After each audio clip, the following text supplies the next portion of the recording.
92 निकालो, मंगलाचरण करें। जम जस जम्मि देशे जेण विहाणेण जम्मि कालम्मि नादं जिणेण नियदं जम्मं बाह्यव मरणं वा तं तस्य तम्मि देशे तेण विहाणेण तम्मि कालम्मि कोसक्कदिवारेदुम् इंदो वा तेजिणेन्दो वा एवं जोड़े चेदु जाणदि रवाणी सब बजाए सो सदटे सुधो जो संकदि सो को देटे। क्रमबद्ध पर्याय प्रश्नोत्तरों की यहाँ चर्चा चल रही थी और इस चर्चा में कल एक महत्वपूर्ण बिंदु क्रम और अक्रम के संदर्भ में आया था। अकाल मृत्यु की चर्चा अपेक्षित विस्तार से कर लेने के उपरांत जिज्ञासु ने एक जिज्ञासा व्यक्त की कि इस अकाल मरण में क्रम और अक्रम डाल दो तो अनेकांत भी हो जाएगा। छद्मस्त के ज्ञान के अनुसार अक्रम और केवल ज्ञानियों के अनुसार क्रम, तो ऐसा अनेकांत भी हो जाएगा। तो फिर उसे बहुत अच्छे ढंग से यहाँ घटित किया, सिद्ध किया कि भाई क्रम और अक्रम का अर्थ ऐसा नहीं है कि किसी और वस्तु में क्रम हो और किसी और में अक्रम हो। ये तो एक ही वस्तु में लगनी चाहिए बात। इसमें छद्मस्त के ज्ञान, अल्प ज्ञान, अज्ञान, पूर्ण ज्ञान, इनकी अपेक्षा नहीं होती है। वस्तु का स्वरूप जैसा है वो थोड़ी ना बदल जाएगा अज्ञानी के अज्ञान की अपेक्षा से। किसी को यदि अल्प ज्ञान है, अपूर्ण ज्ञान है, अधूरा है, विपरीत ज्ञान है, किसी को सम्यक ज्ञान है और किसी को पूर्ण ज्ञान है, तो इससे क्या फ़र्क पड़ता है? जान लेने से वस्तु की अवस्था में कुछ फ़र्क नहीं पड़ता है। वस्तु स्वरूप में ज्ञान से रंच मात्र भी फर्क नहीं पड़ता। सो फिर क्या करें भाई, अनेकांत का क्या होगा? तो का क्रम और अक्रम के अनेकांत के संदर्भ में समय सार का एक कोटेशन यहाँ प्रस्तुत किया दूसरी गाथा की टीका का, जिसमें क्रमवर्ती होने से पर्यायों के लिए क्रम शब्द का प्रयोग किया जाता है और सहवर्ती होने से गुणों के लिए अक्रम शब्द का प्रयोग किया जाता है। तो गुण अक्रम है, पर्याय क्रम है, और गुण पर्यायवद्ध होने से वस्तु में ये दोनों बातें लागू हो जाती है, अनेकांत घटित हो जाता है। क्रम अक्रम दोनों सिद्ध हो गए, ठीक है। और यदि आपको अकेला पर्यायों में क्रम अक्रम घटित करना हो तो वो भी यहाँ तर्क दिया गया था और ये कहा गया था कि भाई पर्याय जो है एक गुण की पर्याय की अपेक्षा से देखोगे तो क्रम होगा और अनंत गुणों की एट ए टाइम होने वाली पर्यायों की अपेक्षा से देखेंगे तो अक्रम भी घटित हो जाएगा। देखिए पेज नंबर 92 पर 14 नंबर का प्रश्न है। अकाल मृत्यु के संदर्भ में आपने ही तो घड़े के पानी और अपराधी के जेल से छूटने आदि का उदाहरण देकर यह बताया था कि केवली के ज्ञान के अनुसार तो मरणादि कार्य स्वकाल में ही होते हैं, किंतु ज्योतिष आदि शिवोपशम ज्ञान के अनुसार जो भी मरणादि संबंधी भविष्य बताया जाता है उसमें आयु के अपकर्षण आदि के द्वारा फेरफार भी हो जाता है। इससे तो यही प्रतीत होता है कि केवली के ज्ञानानुसार पर्याय क्रमबद्ध और हमारे ज्ञानानुसार अक्रमबद्ध। उत्तर, उक्त उदाहरणों में तो यह सिद्ध किया गया था कि मरणादि प्रत्येक कार्य होता तो स्वकाल में ही है, पर उसका कथन दो प्रकार से होता है। यह नहीं बताया था कि कुछ पर्यायें स्वकाल में होती हैं और कुछ अकाल में भी हो जाती हैं। ऐसा थोड़ी ना कहा है कुछ स्वकाल में हो जाएगी कुछ अकाल में हो जाएगी। होती तो सब स्वकाल में ही है, कथन करने में फर्क पड़ता है। आयु कर्म की स्थिति के अपकर्षण आदि के बिना आयु की स्थिति पूर्ण होने के उपरांत होने वाले मरण को काल मरण कहते हैं। जैसे देखिए कोई व्यक्ति 80-90 की उम्र का है, बैठा है,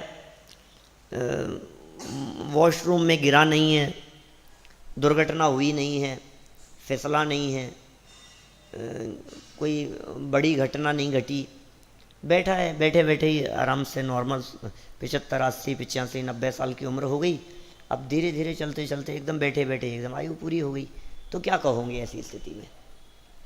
वो आयु कर्म जो है अपना काल पा करके धीरे धीरे करके पूरा हुआ है, यही कहा जाएगा। एक एक निश्चय समय से समय पूरा हो गया, काल पूरा हो गया और मरण हो गया उसको। तो ऐसे मरण को तो काल मरण कह दिया।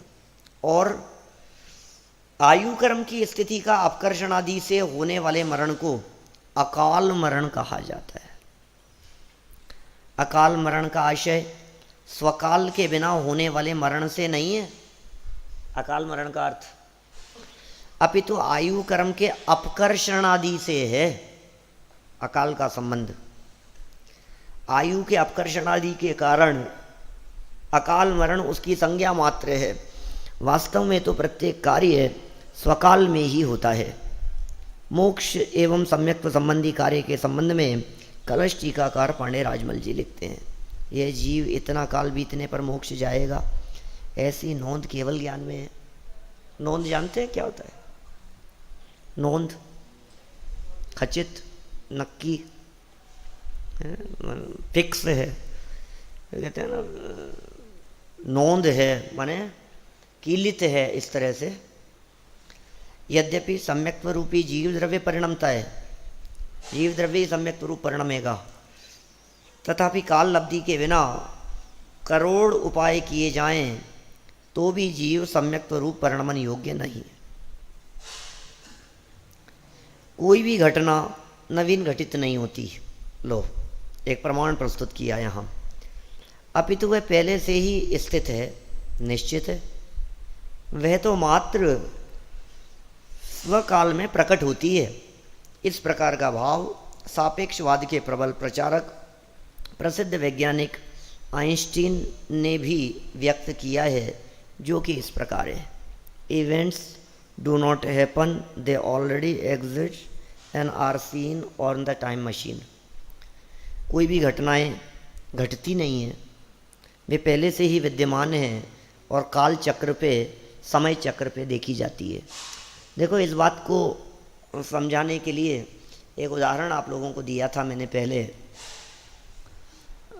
कोई भी वीडियो देखते समय, कोई मूवी देखते समय, कोई सॉन्ग सुनते समय, कोई ऑडियो सुनते समय जो बात अभी आई नहीं है, वो प्रकट नहीं हुई है, अपने समय पे प्रकट होने वाली है, बस इतना ही तो है।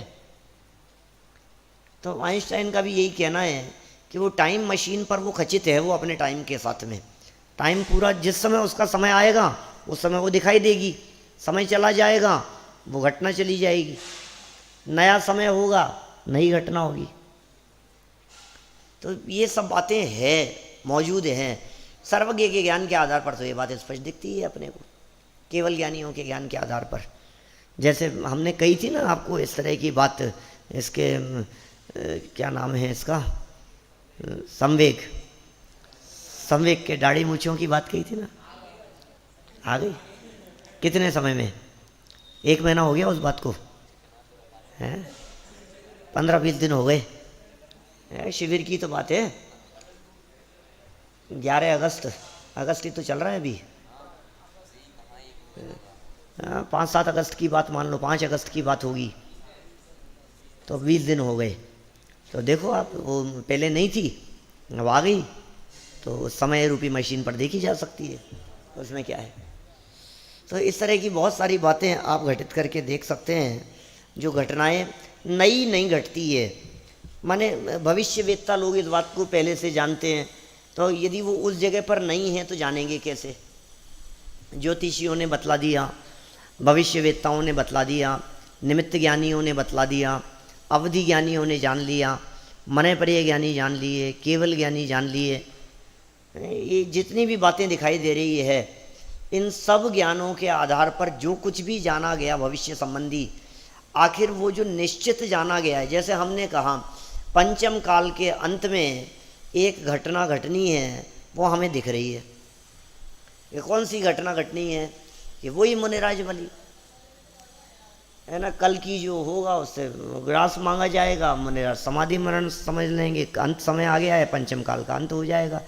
तो ये घटना जो है, ये घटना जो हमें दिख रही है, जो आगम में लिखी है, जो अवधि ज्ञानी निमित्त ज्ञानियों ने जो लिखी है ये बातें हैं, ये उस समय पर देखी जाएगी,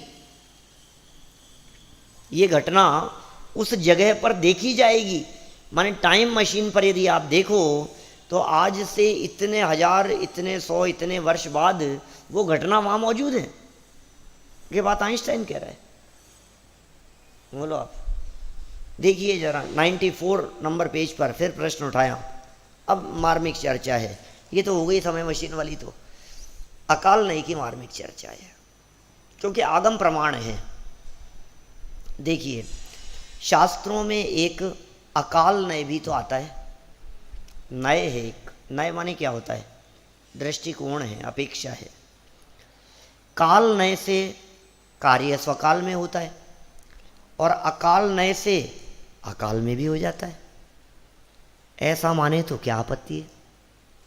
दर्शन काल नय से काम काल में होता है, अकाल नय से अकाल में होता है। दोनों विवक्षाएं हैं, शास्त्र में आती है ऐसी चर्चा। तो कह रहे हैं भाई अकाल नय का अर्थ यह नहीं कि कार्य स्व समय में न होकर असमय में हो जाता है, ये अर्थ नहीं है इसका। कार्य तो पांचों समवायों के मिलने पर ही होता है, पर जब एक कारण को मुख्य करके कथन होता है तब अन्य कारण गौण रहते हैं, उनका अभाव नहीं होता, एक मुख्य करके कथन होता है। जैसे निसर्गत सम्यक दर्शन भी देशनालब्धि बिना नहीं होता और अधिगमत सम्यक दर्शन भी स्वभाव के आश्रय से ही होता है। फिर भी जिसमें उपदेश की मुख्यता होती है उसे अधिगमज, और जिसमें उपदेश का प्रसंग प्रत्यक्ष दिखाई नहीं देता उसे निसर्गत सम्यक दर्शन कहा जाता है। जानते हैं ना आप लोग, ये सब बातें पढ़ी है ना आप लोगों ने। तन्निसर्गाद अधिगमाद्वा, इस सूत्र की व्याख्या में सर्वार सिद्धि जैसे ग्रंथों में और सभी व्याख्याकारों ने निसर्गज में अधिगमत सिद्ध किया है, अधिगमज में निसर्गज भी सिद्ध किया है। कल मैंने किसी विद्यार्थी को बताया था ऐसा, किसने पूछा था मेरे से, तुमने पूछा था, तो मैंने कहा था कि वहाँ देखना तुम्हारे को वो प्रकरण मिलेगा। तीर्थंकर केवलियों की बात कही थी मैंने, देखा तुमने वहाँ? नहीं देख पाए। तो देखना निसर्गज में अधिगमज पना, अधिगमज में निसर्गज पना। हमें बतलाइए सम्यक दर्शन की प्राप्ति 5 लब्धियों पूर्वक होती है, इतना तो जानते हैं सब। शिवोक्षम विशुद्धि देशना प्रायोगिकरण 5 लब्धियों पूर्वक होगी सम्यक दर्शन की प्राप्ति। अच्छा ये बतलाओ इन 5 लब्धियों में से 5 जरूरी है? कोई नहीं होगी तो चल जाएगा? किसी व्यक्ति को निसर्ग सम्यक दर्शन हुआ तो देशना लब्धि है या नहीं है? देशना तो नहीं है, तभी तो निसर्गज कह रहे हैं उसको। पूर्व भाव की देशना है, ये बात है। तो पिछले भाव में किसी ने सुनी थी, वो देशना भी है ना आखिर, इसका मतलब वहां देशना की मुख्यता नहीं है, स्वभाव के अवलंबन की मुख्यता है, प्रत्यक्ष देशना नहीं है। अब उल्टा लगा लो, निसर्गज की बात करो, अधिगमज की बात करो, उपदेश दे रहा है व्यक्ति, वो उसको सुन करके सम्यक दर्शन हो गया, तो क्या स्वभाव का अवलंबन नहीं था क्या? बिना स्वभाव के अवलंबन के सम्यक दर्शन कैसे होगा? वो भी था ही नहीं हमसे, तो फिर उसको अधिगमज क्यों कह रहे हो, उसको निसर्गज क्यों कह रहे हो? तो भाई ये मुख्यता और गौणता की अपेक्षा से किए गए कथन है। ऐसे ही काल और अकाल की चर्चा है। देखिए उसी प्रकार जिस कार्य की उत्पत्ति में काल को छोड़कर पुरुषार्थ आदि अन्य समवाय प्रमुख दिखाई देते हैं उसे अकाल का विषय कहा जाता है, तथा जिसमें काल की मुख्यता दिखाई देती है उसे काल का विषय कहा जाता है। इसी को इस प्रकार व्यक्त किया जाता है कि काल नय से स्वकाल में कार्य होता है और अकाल नय से अकाल में। इस कथन का तात्पर्य यह कदापि नहीं है कि कार्य समय के पहले हो गया। बहुत स्पष्ट है सारी बातें।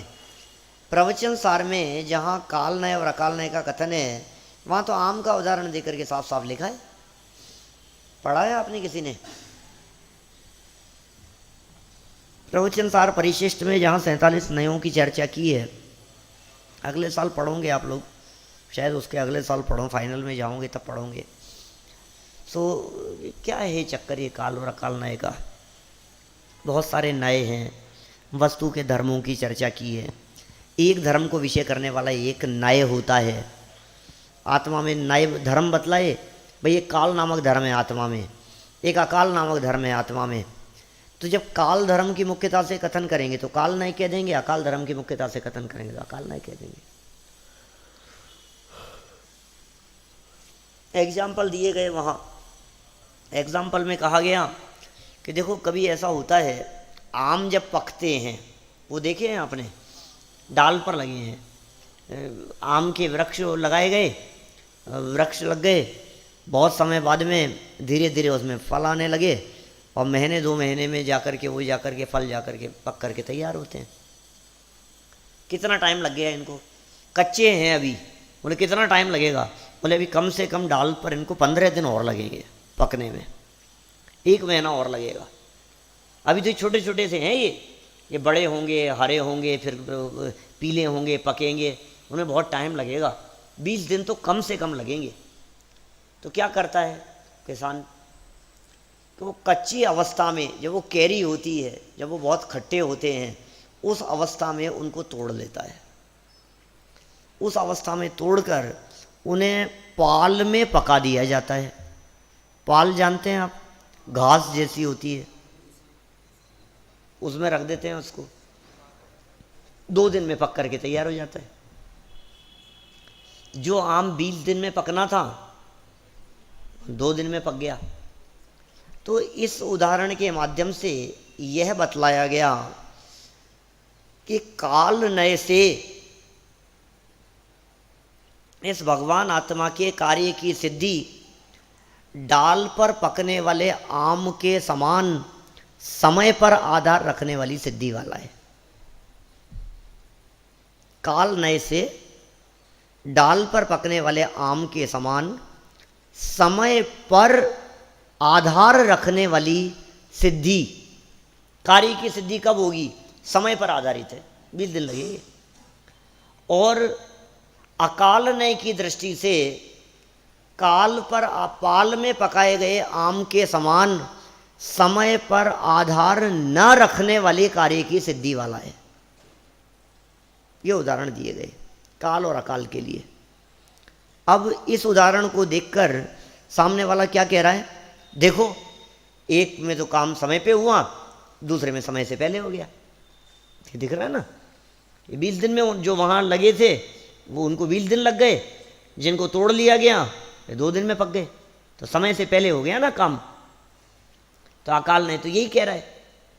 सुनो, अकाल नय में ये नहीं कहा कि समय से पहले हो गया। अकाल नय में ये कहा समय पर आधार नहीं रखने वाली सिद्धि वाला है। समझ में आ रही है बात? ध्यान से देखना प्रवचन सार का वो प्रकरण उठा करके। ये बिल्कुल नहीं कहा गया है समय से पहले हो गया। समय से पहले कैसे लगा लिया तुमने? समय से पहले कैसे लगा लिया?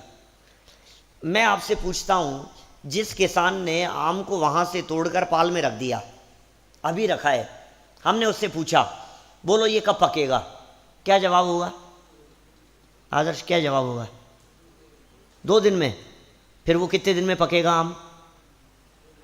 2 दिन में। तो समय पे हुआ ना। पॉइंट समझ में आ रहा है तुम्हारे को? क्या समझ में आई बात? आम को तोड़ लिए कच्ची अवस्था में, उसको उसमें रख दिया, पाउडर वगैरह पुड़िया वगैरह रख देते हैं आजकल लोग।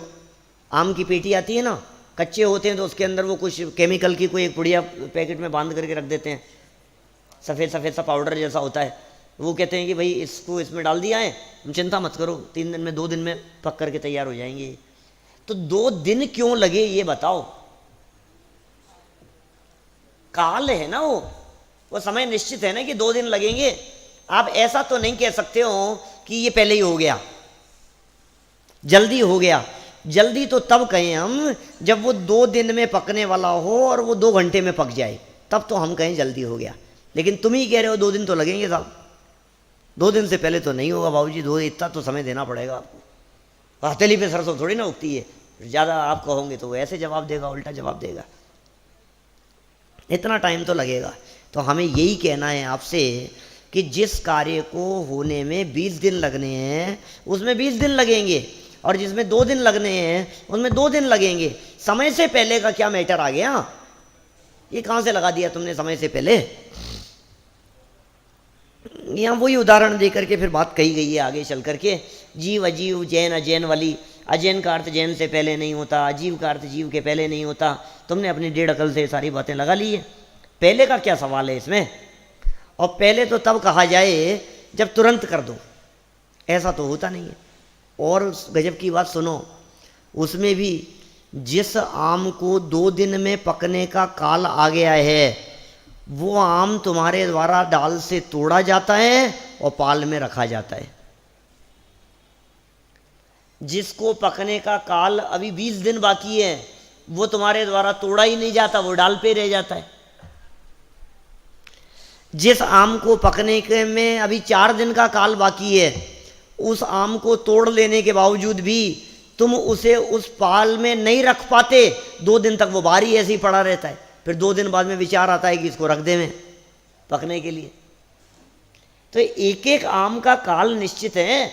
आपके इस काल और अकाल नय की चर्चा से वो क्रमबद्ध में रंच मात्र भी फर्क नहीं पड़ता। इसमें तो ये कहा गया है काल पर आधार रखने वाली सिद्धि और काल को छोड़कर या समय पर आधार नहीं रखने वाली सिद्धि।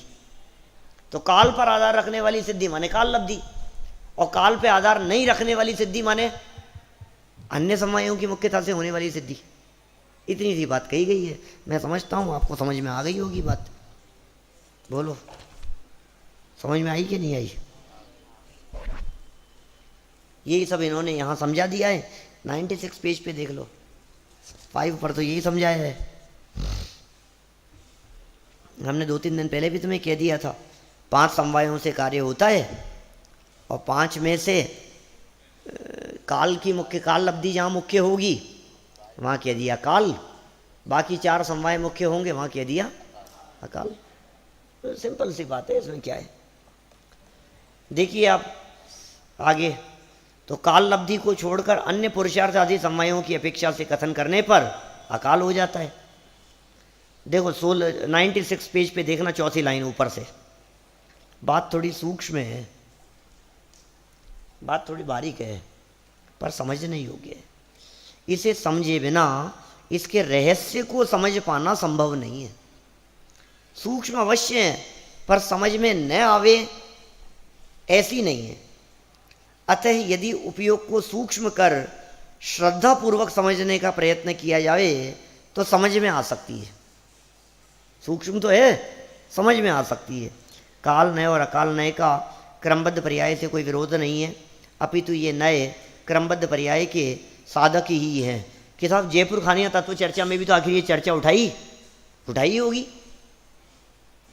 क्रमबद्ध पर्याय का विरोध करने वालों के मूल मुद्दे ही यही थे, तो उठाई थी साहब, वहाँ भी उठाई थी, आगम प्रमाण प्रस्तुत किया था। ये देखो यहाँ ये लिखा है, तो क्या क्या चर्चा, क्या निष्कर्ष निकला वहाँ? विचार कर देखा जाए तो काल में, काल नय में काल की विवक्षा है, और अकाल नय में काल को गौण कर अन्य हेतुओं की विवक्षा है। लो, स्पष्ट हो गई बात। जहां अन्य हेतुओं को गौण कर काल की प्रधानता से कार्य को दृष्टि पथ में लिया जाता है, वहाँ वह काल नय का विषय होता है। और जहाँ काल को गौण कर अन्य विवक्षित, विवक्षा या विविक्षा लिखा है, मात्रा हटेगी, विवक्षा या प्रयोग से प्राप्त हेतुओं की प्रधानता से कार्य को दृष्टि पथ में लिया जाता है, वहाँ वह अकाल नय का विषय होता है। ये लिखी है बात वहाँ जयपुर खानिया तत्व चर्चा में। इस प्रकार एक ही कार्य काल नय का भी विषय है और अकाल नय का भी। यदि ऐसा न माना जाए तो इन्हें नए वचन कहना संगत नहीं होगा। कितना स्पष्ट है। नए कहते ही उसे हैं जहाँ मुख्यता गौणता होती है। नए तो उसे कहा जाता है जहाँ विवक्षा होती है। नए तो उसे कहा जाता है जहाँ देखने का दृष्टिकोण होता है। दृष्टिकोण बदलेगा तो नए बदल जाएगा। बात एक ही है, उसमें काल को मुख्य कर दिया तो काल नय हो गया। और उसी घटना को देखते समय हमने दूसरे कारणों को मुख्य किया तो अकाल हो गया। तो ये तो इतना सा है बस, और क्या है भाई। ये मुख्यता गौणता ही तो हुई है, और हुआ क्या है। आप नए कह रहे हो, काल नए अकाल नए, ये दो अलग अलग बातों को देखते हैं। नए एक ही बात को देखता है, देखने का नजरिया अलग अलग होता है, उसका नाम नए है। देखेगा एक बात को, देखेगा अलग अलग एंगल से। काल के एंगल से देखा, काल नए हो गया। दूसरे एंगल से देखा, अकाल नए हो गया। स्पष्ट है कि आचार्य अमृतचंद्र के उक्त कथन में कोई पर्याय क्रम नियमित होती हैं और कोई पर्याय क्रम अनियत होती हैं, यह त्रिकाल में सिद्ध नहीं होता। प्रत्युत इससे यही सिद्ध होता है कि सभी कार्य क्रम नियत होकर भी वे विवक्षा भेद से काल और अकाल इन दोनों नयों के विषय हैं, दोनों नयों के विषय। फिर प्रश्न कर लिया, इस प्रकार के प्रयोग लोक में तो प्रचलित नहीं है। तुमने तो कह दिया काल अकाल, इसको काल कह दिया, बाकी सबको तुमने अकाल कह दिया। ये जो बातें तुम कह रहे हो, ये बात को जच नहीं रही है। लोक में कौन कौन ऐसा कहता है काल को छोड़ करके अकाल कह दो? ऐसा तो नहीं होता है। होता है भैया, होता है, क्यों नहीं। काल के अतिरिक्त अन्य समवायों को अकाल कहने जैसे प्रयोग जनवाणी में तो मिलते ही हैं, जैसे जीव अजीव वाले उदाहरण से स्पष्ट है। ऐसे और भी मिल जाते हैं। मूर्ति का मूर्तिक कह देते हैं अपन, चेतन अचेतन कह देते हैं। ऐसे ऐसे कितने सारे प्रयोग मिल सकते हैं, जिन प्रयोगों में आ लगा करके विरोधी बना लिया गया है। लोक में भी ऐसे प्रयोग प्रचलित हैं। अजैन शब्द भी हम जैन धर्मावलंबियों को छोड़कर अन्य धर्म वालों के लिए प्रयोग करते ही हैं। अजैन में हिंदू, मुसलमान, ईसाई आदि सभी आ जाते हैं। जब हम यह कहते हैं कि वह अजैन है, तो इसका अर्थ हिंदू, मुसलमान, ईसाई आदि कुछ भी हो सकता है। अजैन का अर्थ तो कुछ भी हो सकता है। अजैन का अर्थ हिंदू थोड़ी ना होता है। अजैन माने क्या होता है? मुसलमान, सब कोई भी हो सकता है, जो जैन नहीं है वो सब। जब हम ये कहेंगे कि यह काम अजैनों के सहयोग से संपन्न हुआ, तो हमारे आशय में जैनों को छोड़कर अन्य अनेक संप्रदाय वाले ही अपेक्षित होते हैं। जब हमें इसमें कोई शंका नहीं होती, तब अकाल का अर्थ काल के अतिरिक्त बाकी समवाय करने पर भी आपत्ति क्यों, अर्थात आपत्ति नहीं होनी चाहिए। अकाल का अर्थ आज तक हमारे ध्यान में नहीं आया, तो इसका अर्थ यह तो नहीं कि उसका यह अर्थ अनुचित है। हमारे ध्यान में तो बहुत सी बातें नहीं हैं। वस्तु की व्यवस्था क्या हमारे तुम्हारे तुच्छ क्षयोपशम ज्ञान के आधार पर संचालित है? अनगिनती कितनी बातें ऐसी है जो हमारे तुम्हारे ज्ञान में नहीं है। हमें तो पता ही नहीं था, ऐसा कैसे हो सकता है। तो तुम्हें पता नहीं था तो हम क्या करें? तुम्हें क्यों नहीं पता था? तुम्हें पता होनी चाहिए था। क्या क्या पता है तुम्हारे को? तुम सर्वज्ञ तो हो नहीं गए। सारे शास्त्र तो तुमने पढ़ नहीं लिए। कितने शास्त्र पढ़े हैं? एक दिन हमने पूछा था, तुमने कह दिया था कि नहीं, ज़्यादा नहीं पढ़े, हम तो जितना कोर्स में उतने ही पढ़े हैं बस। तो उससे क्या होगा? क्या यह बात विचारणी नहीं है? यदि है तो फिर एक बार गंभीरता से विचार कीजिए। विचार करने पर सब कुछ स्पष्ट हो जाएगा, और विचार नहीं करने पर कुछ भी स्पष्ट नहीं होगा। सो इस तरह से ये प्रकरण अपने क्रमबद्ध पर्याय कुछ प्रश्नोत्तरों के प्रकरण भी यहाँ जो महत्वपूर्ण प्रकरण थे वो सब संपन्न हो गए हैं। अब तो बातें हैं, बातों का क्या। 103 नंबर पेज तक जो ये प्रकरण है, 2-5 पेज का ये प्रकरण कल हम पढ़ लेंगे। बातें ही बातें हैं तो कोरी, इधर उधर की बातें हैं, है ना, घुमा फिरा करके।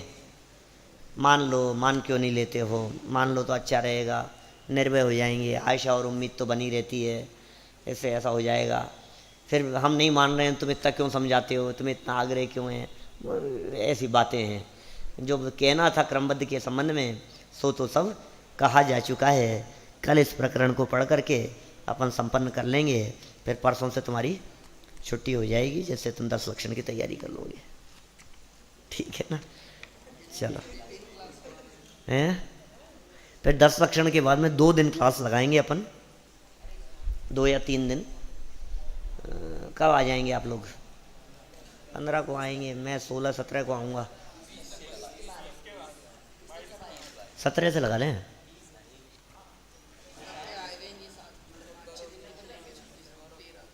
छुट्टी भी लेंगे उसके बाद भी? 10 लक्षण के बाद घर जाएंगे?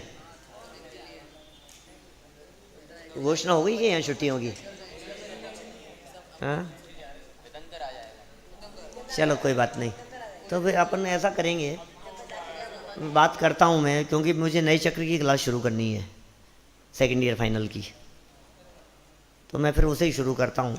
बीच में 2 दिन के लिए अपन यहाँ क्लास लगाएंगे क्रमबद्ध की, समय आगे पीछे कर लेंगे कुछ ऐसा।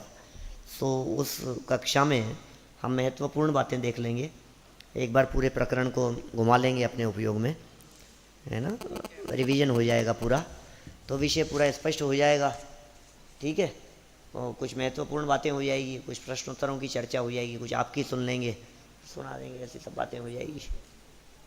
तो चलो ठीक है, ख़त्म करें। और महावीर भगवान की कल बैठेंगे अंतिम दिन। ठीक है, बोलो बोलो भाई, क्या है? पृथ्वी बस थोड़ा सा समझा दो ना आप मुझे। नरक की जो वो है ना, रत्न प्रभा, उसके हाँ 3 डिवाइड कैसे किए? खर, पंख और अब्बहुल। ये हो गए ना, तुमने कर तो दिए। नहीं वो तो ठीक है वैसे, लेकिन मतलब जब मैं समझाऊंगा तो समझाने में कैसे, मतलब वो